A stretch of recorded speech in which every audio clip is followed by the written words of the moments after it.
I'm here with Ateneo's Jem Ferrer. Hi, Jem. So you've been one of the more consistent players of Ateneo and even the league's best setter for 2 seasons now. Is there any pressure? Wala naman dun sa individual award. Pero siguro, gusto namin na makarating sa finals this year. Kaya intindihin yung pressure na yun. Alright, so today you're up against UP. Usually when teams are up against the bottom seed, they have a tendency to be complacent or relaxed. So what did coach instruct you guys coming into this game? Do our best, focus pa rin.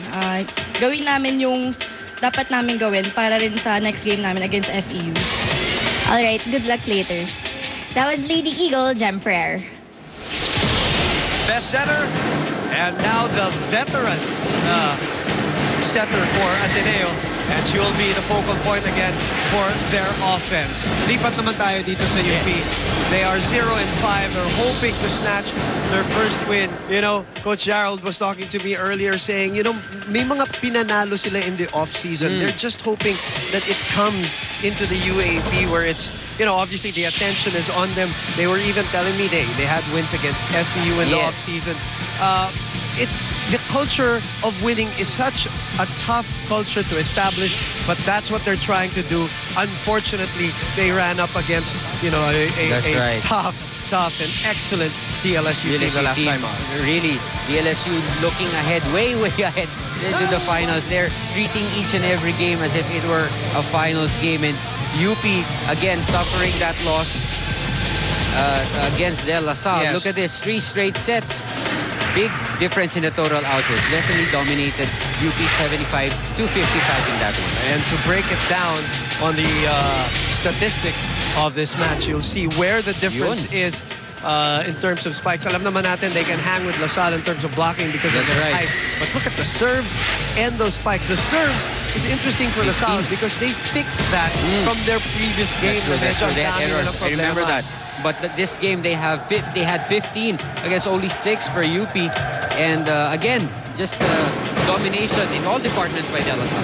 And they've had great and good individual performances every now and then, even in the losses. The last time, si Angeli Araneta naman, the problem with them is they haven't consolidated all of their individual performances in one good game. That's true. Angeli Araneta, always a threat in the front row.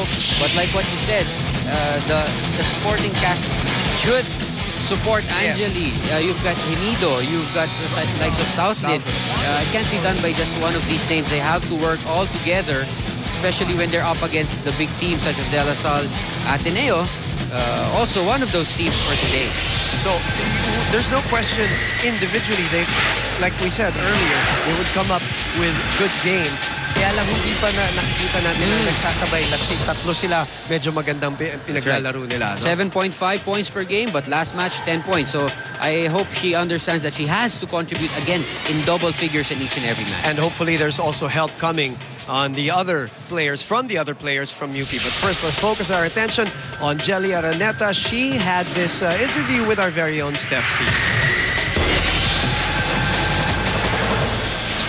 With the first round of eliminations coming to an end, ano yung outlook at mindset ng team nyo para sa mga susunod na laban?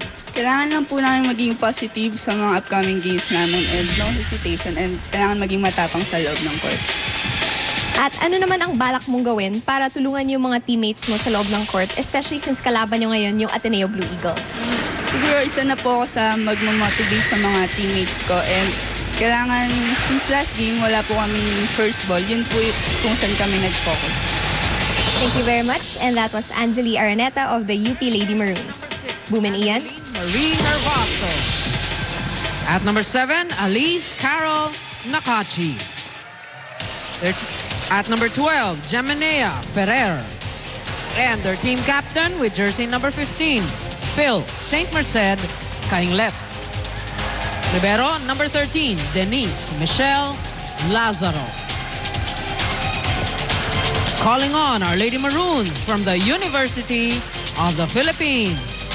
At number 5, Angeli Pauline Araneta. Wearing jersey number 6, Ariel Jimry Magtalas. At number 8, Pauline May Henido. Wearing jersey number 14, Jeza Las Marias. At number 16, Princess May Ser. And at number 17, Southlyn Ramos. Libero number 10, Vea Dian Cuevas. Head coach for UP, Mr. Jarrod Ubalde. Head coach for Ateneo, Roger Gorayev. Coach Gerald Ubalde. Coach Roger Gorayev. UP versus Ateneo, second game. The starting 6. On your screens for both schools, UP still looking for their first win of this season, while Ateneo trying to put two together and stay up there with UST and LaSalle. UST winning earlier, so after their struggles, dalawang sunod na talo yung UST. That's right. Nakakaapat na sunod na panalo. That's right, that's right. Number And 6, that's what you want to see from a team, Matalas. especially a lot of people expect UST to again get into the Final Four. And we've known UST to have some problems in previous seasons. Pero ngayon, mukhang naayos na nila. So they have a very young lineup. But they're making do with what they have, having 4 wins right now. First point going to UP. Again, you know, point. just imagine if UP can come up with at least 3 players who are doing well in one game. Di pa sila nagkakasabay-sabay. I had a chat with Coach Gerald kanina. And he said, I asked him, my first question to him right away was, what is the plan long term? Because that's what we want to know. Yeah. It's not just about this season, because the way the rate they're going, let's be honest, this is not a Final Four team that we're looking at right now. Just to be real about things. You know? So the more interesting question would be, what's the long-term plan? And he said there is a long-term plan, but right now what they're concentrating on is a psychological thing, that they can actually win here in the UAP. Like he said, in the off-season, maganda yung mga laro nila. Nakapanalo sila ng dalawa sa magagaling na koponan. They can't understand why they can't translate it here when the spotlight is on in the UAP. And psychologically, right now, they're not there as Eliza Valdez pounds one to tie this game at 2-all. All right, let's talk about Ateneo first and go to Tiff Ateneo. Go ahead, Tiff. Yes, Boom, you know what? Talking to Coach Roger Gorea before this game, I asked him what their preparations are for this game, and he jokingly answered, I think it's how they prepared for us. But on a more serious note, they cannot be complacent at any point in this game, considering UP is the bottom seed. Coach Roger even saying, sa iba na lang makapanalo ang UP, wag lang sa amin. Of course, at the back of his mind was last year's loss to UE, which affected their team standings. Coach Roger Gorea not wanting a repeat of this. For this afternoon, he just expects the Lady Eagles to play their usual game and to bring back their old form, especially for some of his players who need to recover and bring back their A-game.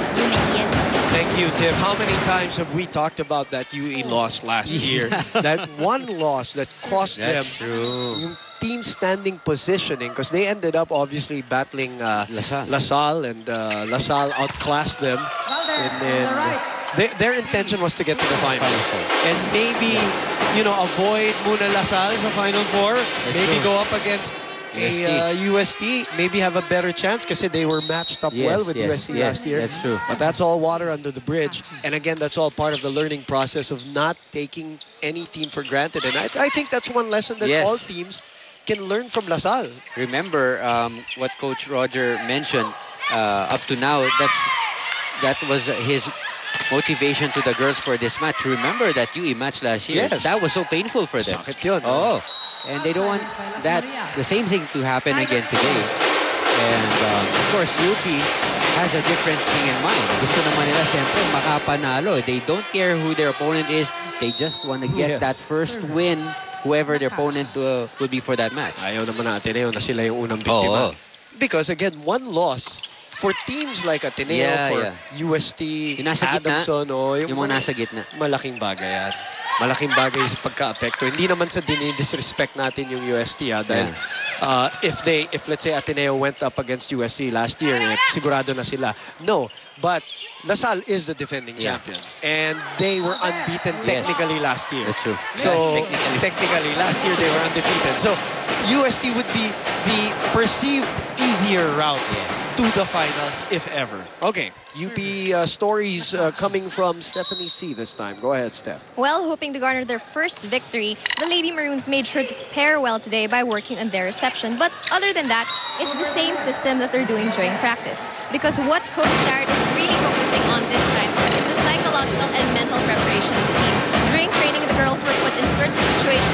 see how they will manage. According to Coach Jared, that is the main challenge and obstacle that the team has to overcome. As much as possible, he needs the girls to have the motivation, the courage, and the mindset to win. After all, if the girls believe in themselves, then everything will follow. On a side note, Luchelle too is still not suited up, and she'll be wearing a cast soon due to a sprained ankle she sustained in the previous game. Boom and Ian? Thank you very much, Steph. And that injury she sustained in the warm-ups against UST the last time out, that's unfortunate. True. Truly unfortunate. She was suited up, she was warming up, Yep. and when the starting Nakita six... mo ba yun? Yeah, yeah. Yes, you were here. When the starting six lineup was announced, our cameras focused on her, on the bench with ice already on her foot. And now she's in a cast. So And before that game, she was the best player. She had the most points produced. So we were expecting really, probably that was her breakout game, but it seems that was going to be the last one she's going to have for the year. that's unfortunate for her.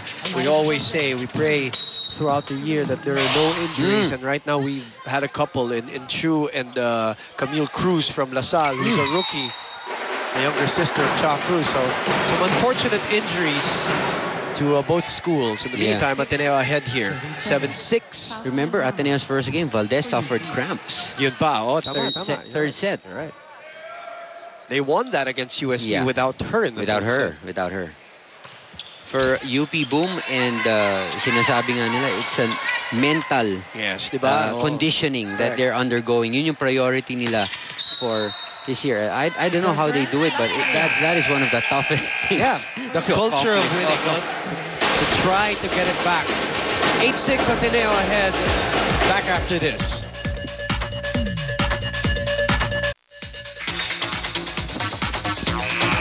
We're back inside Volleyball Central, the arena in San Juan. The very promising rookie of Ateneo, Alyssa Valdez, there with a couple of points right away. Patanggenyang galing Uste. Leading scorer for Ateneo. And if you guys are watching on your TV sets, colored screens here, there's nothing wrong with your screens. Yes. Really, the Ateneo squad has... came out with new shorts. And there's no particular reason or no particular statement.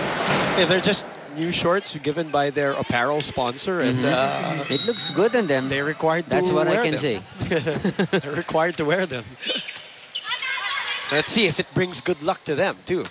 Liza overshoots that one. May konting laglag yung bola, pero hindi umabot. That's right. So tied here at 8, 2 straight points after the technical timeout.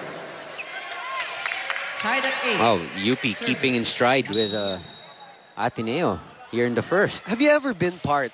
I don't know if I've ever asked you this, Ian, in the years that we've covered the UAP. And even if I have, for the new viewers, you know, just to get a perspective, have you ever been part of a very long losing streak when you were with UST? Or the teams that you were with were pretty dominating?